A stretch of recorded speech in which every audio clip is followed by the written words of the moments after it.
Hi everyone, good morning, good afternoon, good evening.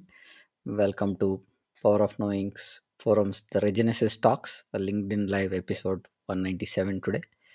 Today we are talking on the topic of beyond numbers, how financial insights drive strategy. Looking at that, we say we welcome everybody. This is a special Regenesis live broadcast. Traditionally, when we think about budgets and money, we think of finance team, but today I want to help your organization move beyond the numbers to achieve growth by adding their perspective to managers. With that, I would like to bring my team of Rajiv, Sunil, and Thomas onto the call before I start further. Thomas, I had started. Sorry about that. I am going to continue on that. Here's the thing managers especially convert money into activities which turn into creating expenditures incomes. The danger of working purely from finance only perspective that we focus cost of everything without considering the value anything of anything, sorry. This often leads to constrained budgets, fixed on a stone, cost cutting becomes the primary focus. By adding the manager's perspective, we can help our finance colleagues think more flexible about opportunities for growth of income over expenditure, and growth of the organization itself. This approach allows improve the plan over the year as it folds. Today we will introduce three critical perspectives that we help manage to combine. What makes the cost high or low as they are? What drives income levels? And how we can adjust activities to grow net results. Let's dive into the perspective, starting with the costs. Over to you, Sunil. Thank you, Prem. So we are discussing a very important topic. The number is important, but at the same time, a manager has to see beyond that. And the first important topic is understanding the cost. So cost is directly related to the activities what we undertake. And the direct relation of cost is the type of processes, the type of steps, those things need to be looked into. So if your process is inefficient, if you are having some redundant steps, if you are having misaligned resources allocations, so that will add on and your cost will be high. So as a managers, it is very important to ask some crucial questions. And the first question is, what activities most affects your cost? And I will recommend here that that manager has to go by 80-20 principle. So they have to find out what are those 20s which are adding 80% of their cost and focus on that. So the second step is, second question they have to ask and they have to do, that is how we can streamline or optimize those activities. And the third is, what additional activity information can we gather to better manage the cost? So, as a manager, these three questions need to be asked. So, we should not get fixed with the finances, with the numbers. When we are talking cost, the manager has to ask these questions and they have to work on that. So, by digging more in details, that is basically often we have seen that uncovered opportunities to not only reduce the cost but also increase efficiency, create more value. For example, considering the impact of training employees to use technology. When you are going deep in detail and you're trying to find it out, then what exactly you find that efficiency of employee is increasing. They're basically thinking more, innovative approach has come. Similarly, in the procurement strategy, they are redeveloping, rethinking. the redefining the procurement strategy, and all those things add new approach in their activity, and that reduces the cost. So most importantly, we need to look into the opportunities these costs inside present. So the reduction of cost is one thing, but how to look into those activity, and that activity is basically putting an opportunity to you to improve the efficiency, that is more important. So, ladies and gentlemen, here we are talking regarding cost. We are focusing here that you have to look into that how these costs will get reduced. So don't get fixed into the numbers. Ask these questions little, go more in detail, deep down, and that deep down activity will help you in redefining the whole process. And sometimes this will help you in improving the performance efficiency of the whole organization. That is the power of redeveloping, rethinking, and asking the questions. And over to you, Rajiv, to explore income, the second step of our topic. Thank you, Sunil, for very clear understanding you made for the cost. Unfortunately or fortunately, I'm a finance person, so my eye always goes on the cost element. But sometimes over the period of time, I have learned that sometimes it is not so wise to focus only on the costing aspects, because then your vision gets blurred. And when you are sitting at a higher pedestal, when you look at the things holistically, sometimes you need to spend more to earn more. So that is where I think we need to draw a line, or draw a balance between how and where to do the cost cutting, and how to actually focus more on the value creation, and how to enhance more of the equity value, or the value of your organization. So enhancing income, is something which is very, very important. Since we have already explored the costing element of it, let's turn our attention to income. So just as with the cost, we need to ask what makes income as high or low as they are, because if we are not focusing on the overall income levels. And these days, all of us see that stock markets in India are fluctuating like anything. So even your valuation of your equity holding is going up and down. So similarly, in your organization also, you have a fluctuation which is always happening between the income and the uh, expenditures which are happening.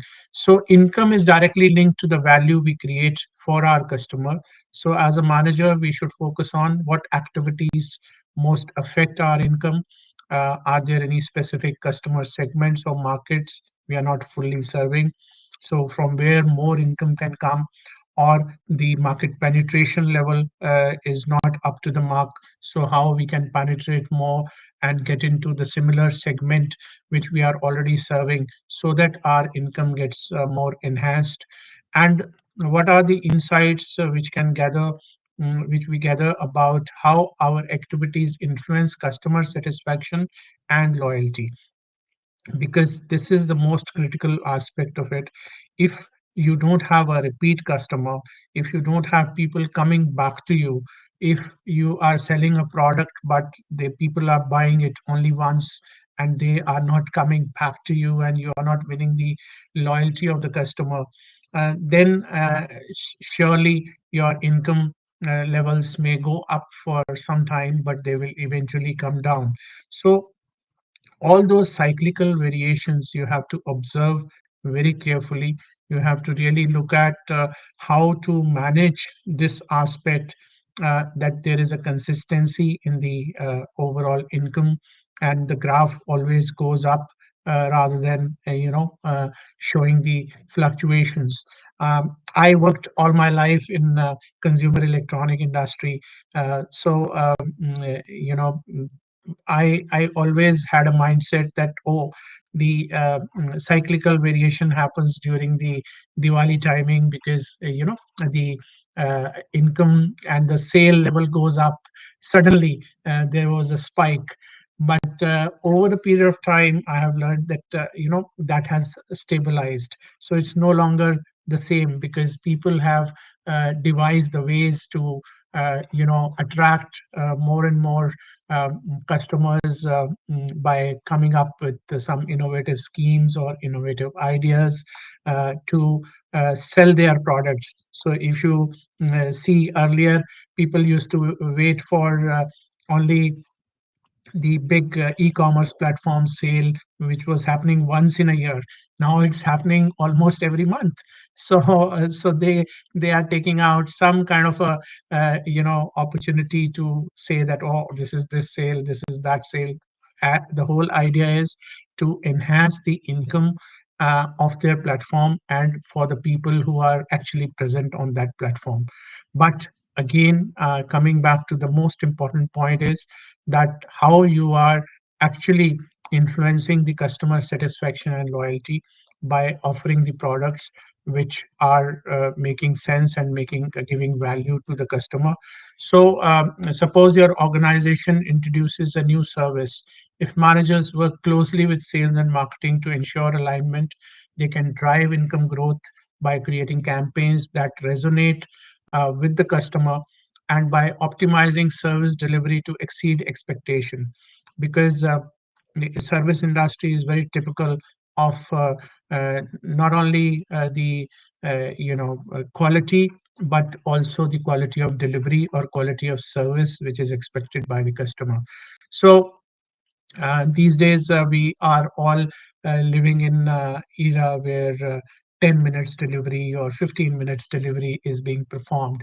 And when these guys came to the market, I was taken aback, and I thought that it is a fluke. It may not be able to sustain for long, but it's a reality that the way they have managed their logistic systems, sometimes they outperform their promise. So if it is a 15-minute delivery, they come in 11 minutes. So that is where I think we need to focus on creating that customer delight, and the customer should feel happy about getting those services, and then they become your repeat customers, and then they become more loyal to you. So opportunities to enhance income often lie in innovation and responsiveness. So how you constantly innovate, how you are constantly working towards making sure that you offer these services. So for example, when all these delivery companies started operations, they were only limited to few cities. Now they are gradually expanding to the various B and C class cities also in India. So the penetration level is very, very high, and that is what can enhance your income. So if your model is successful in a particular metro city, then you have to gradually make sure that you can move on and adopt the similar strategy or tactics to enhance your income by replicating that model in other parts of the geographies. So I think the listening to customer feedback and using data to identify unmet needs can open up new revenue streams. So you must have a eye for innovation. Also, you should have your ears to the ground, and you must listen to what customers are talking about you, what customers are expecting from you, and try to deliver. In Japanese companies, they say the customer is king or customer is God. So when we used to listen to this kind of a thought process, we thought, what are they talking about? But actually, it's a fact. At the end of the day, it is your customer who is giving you income, because if the customer is not happy, you cannot actually enhance your income. So to maintain that stream of income, you must focus on the customer. And also, we need to optimize activities to grow income. We also build a stronger foundation for long-term success, because the I work with a lot of startups. They are always having an eye on enhancing their graph, and that is what investors also look at their numbers for actually valuing them. So if there is too much of zigzag in the income levels they are having, the investors are also always having questions about it, and they are not very happy with that. So, but the startups which are maintaining consistent income graph, the investors are very, very happy and they want to grab that stock. So, I think that is the key. So, keep a focus on your income levels, and how we can achieve the long-term success. That should be our focus area. So let's discuss how to tie this all together and focus on net results. Over to you, Thomas. Thank you, Rajiv, and thank you, Sunil, for your inputs there. I think these are vital elements, how we take charge of our costs through our activities and how we take charge of our incomes through our activities are absolutely crucial and often things that don't get talked about. If there was one word I could banish from organizational life and management life, it would be the word budget.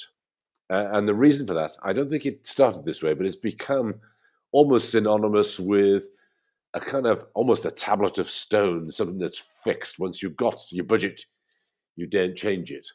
But actually, the word budget is not meant to mean you can't budget.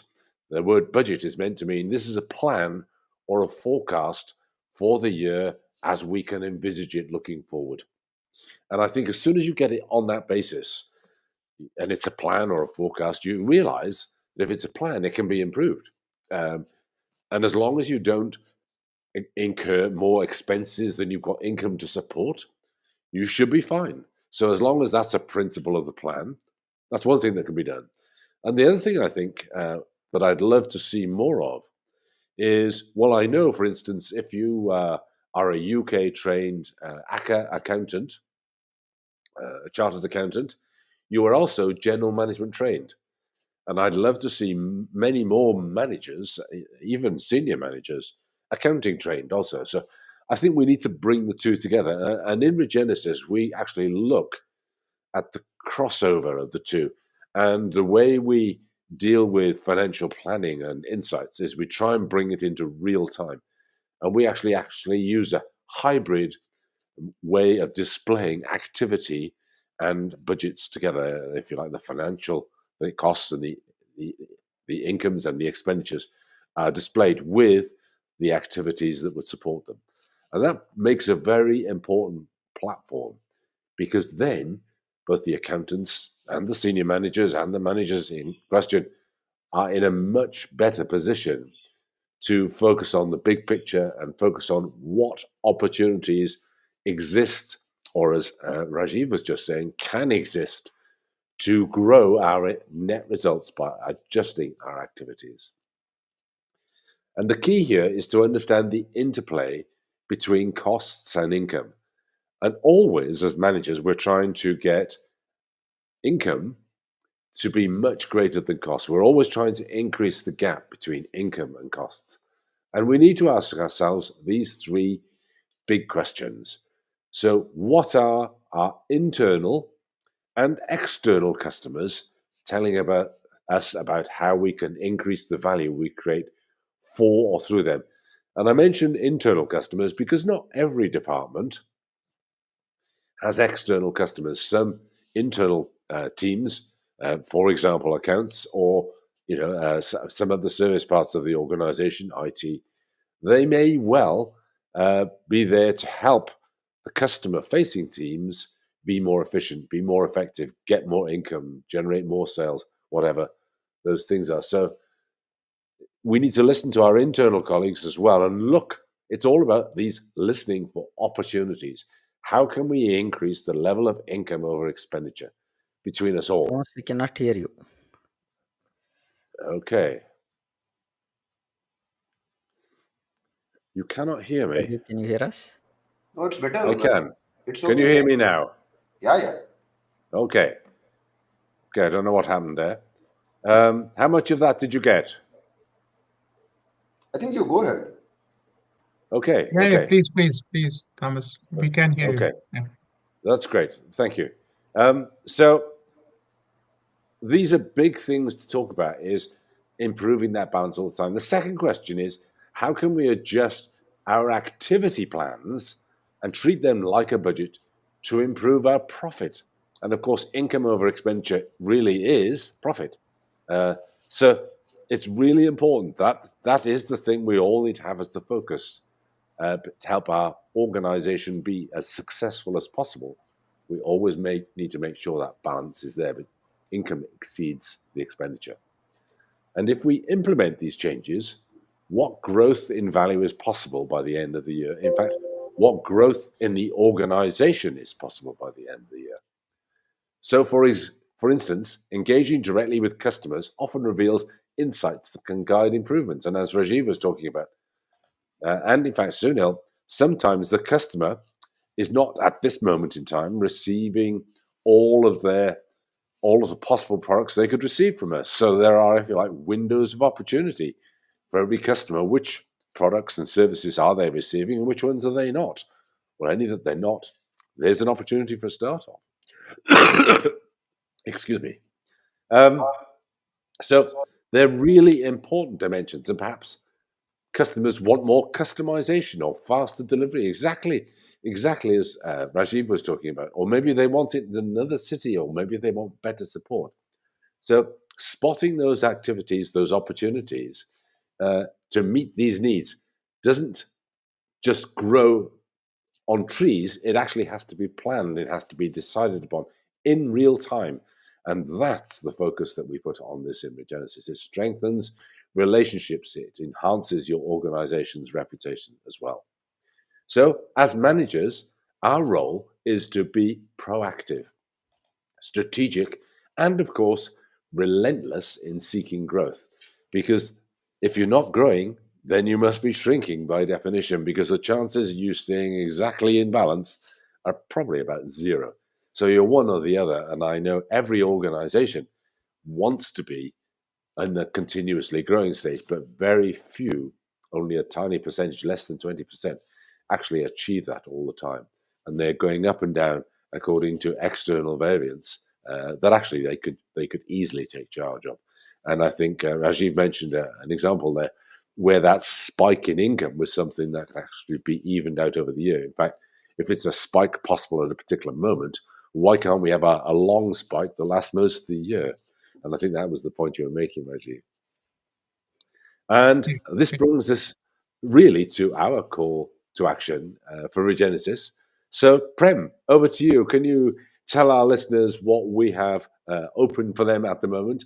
Because we've now started giving Regenesis to every organization and every manager that we speak to. So, do you want to talk us through that? Sure, Thomas.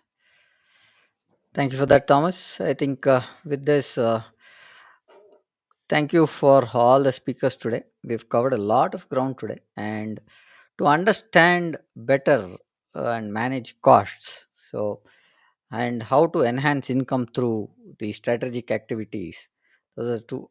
And the third point is how to grow net results by aligning costs and incomes with a focus on value creation is what this brings us to Regenesis growth program, which we are talking about, which is designed to help you take these ideas and put them into practice. Our program includes the Regenesis Quick Start Growth Workshop, a 2-hour online workshop focusing on aligning people, maximizing flow, and catalyzing expansion. And the second one is the Regenesis Annual Growth Implementation Support, a monthly workshop on weekly Q&A sessions to ensure success. And here, the best part is our special offer is ending soon. 70% today and get the entire program in just 12,500. This includes 3 workshops plus 1 year implementation support normally, which is 29,500. Don't miss this opportunity to set your organization to growth in 2025. Visit our website now, register, take the first step for transforming your approach on strategy and financial insights. Thank you for joining us today. Looking forward to seeing you on the Regenesis Growth Program. Have a great week ahead. All presenters, thank you. I'll see you next time. Our next episode, which is the 200th episode of our Power of Knowing podcast, and the 62nd episode, which is going to be Turnaround Saving Failing Teams, on the 22nd of Jan, which we are going to do it on uh, at 6:30 p.m. IST. Please follow us on LinkedIn, YouTube, Facebook, Twitter, and Instagram. We hope you found this session valuable. Thank you for joining us. And our next episode for the week is our 198th episode, The Art of Listening, Emotional Intelligence, and NLP in Leadership today, tomorrow at 6:30 p.m. Looking forward to see you again. Good day. Bye for now. Thomas, Rajiv, Sunil, thank you for being here today. Thank you.